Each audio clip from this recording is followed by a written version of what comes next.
आज आप अगर दुनिया के मैप को ध्यान से देखो तो एक पैटर्न पता चलता है। श्रीलंका में सिविल अंडर्स क्रिएट करके वहां की गवर्नमेंट गिरा दी।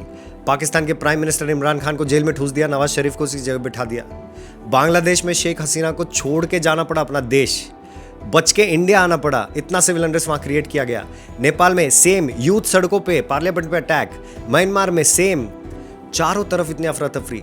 ये कोइंसिडेंस नहीं है, ये एक ग्लोबल रूल बुक का हिस्सा है। एक रूल बुक होती है जिसमें पहले सिविल अंडर्स क्रिएट करते हैं, डिवीजन करते हैं सरकार और सिविल के बीच में, सड़कों पे लेके आते हैं, वॉर क्रिएट करते हैं, सिविल वॉर क्रिएट करते हैं और फिर वहां की सरकार को हटाया जाता है। इराक के बारे में तो आप जानते ही हैं, वेपन्स ऑफ मास डिस्ट्रक्शन के नाम पर सद्दाम हुसैन को फांसी पे लटका दिया, इतना सिविल अंडर्स क्रिएट किया गया और अब अमेरिका वहां का सारा तेल एंजॉय कर रहा है।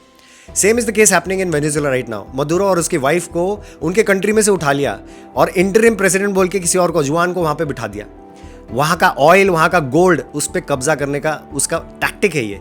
किसी भी देश के गवर्नमेंट को गिराना है तो सिविल अनरेस्ट क्रिएट करो, ये उनका फॉर्मूला है, ये रूल बुक है। उस सेम रूल बुक को राहुल गांधी इंडिया में इंप्लीमेंट करने की कोशिश कर रहा है, backed up by George Soros.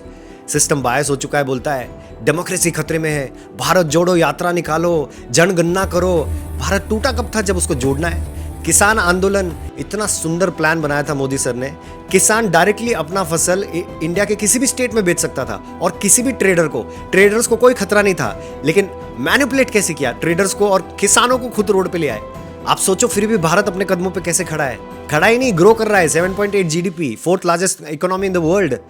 200 साल की गुलामी के बावजूद, 70 साल का ब्रेन वॉश्ड एजुकेशन सिस्टम हमने लिया है, उसके बावजूद कैसे हम खड़े हैं? क्योंकि हमारा लीडर बहुत स्ट्रांग है, Narendra Damodar Das Modi. He is actually अ युग पुरुष। आप बहुत ध्यान से सोचिए, 2014 के बाद अगर मोदी जी नहीं आए होते तो आज हम इन सभी कंट्रीज की तरह टूट चुके होते। और सेकंड फैक्टर है, हमारे खून में बसा हुआ भगवत गीता और महाभारत। हमको सही और गलत का ज्ञान है। हमको पता है कि बचपन से तो सुना ही है कि बाहर विदेशों में दिमाग नहीं होता, भारतीयों में बहुत दिमाग होता है। आज ये प्रूव हो रहा है कि भारतीयों में दिमाग क्यों है, क्योंकि इनके बहकावे में, इनके नैरेटिव्स में, उन रूल बुक के हिसाब से जो भी राहुल गांधी करने की कोशिश कर रहा है, हम उसके बहकावे में आ ही नहीं रहे। जितना भी प्रेशर हो, फॉरेन एनजीओज का, ग्लोबल लॉबीज का, मीडिया नैरेटिव्स का, अमेरिका ने ढेरों सैंक्शंस लगाने की कोशिश की, लेकिन हमको ऑयल लेना है, मतलब लेना है, हमारा फायदा हम देखेंगे। मोदी जी झुकने वाले हैं नहीं, इसीलिए इंडिया आज अपने कदमों पे खड़ा है और उन्होंने हम सब के मन में एक यूनिटी जागृत की है। इस यूनिटी को वैल्यू करना, आप सब लोग इस यूनिटी को वैल्यू करेंगे, इंडिया जिंदा रहेगा, वरना बाकी देशों की तरफ बिखर जाएगा। Thank you so much for watching this video again. I'll be back with such other information next time. Stay fit, stay healthy. जय हिंद, जय भारत।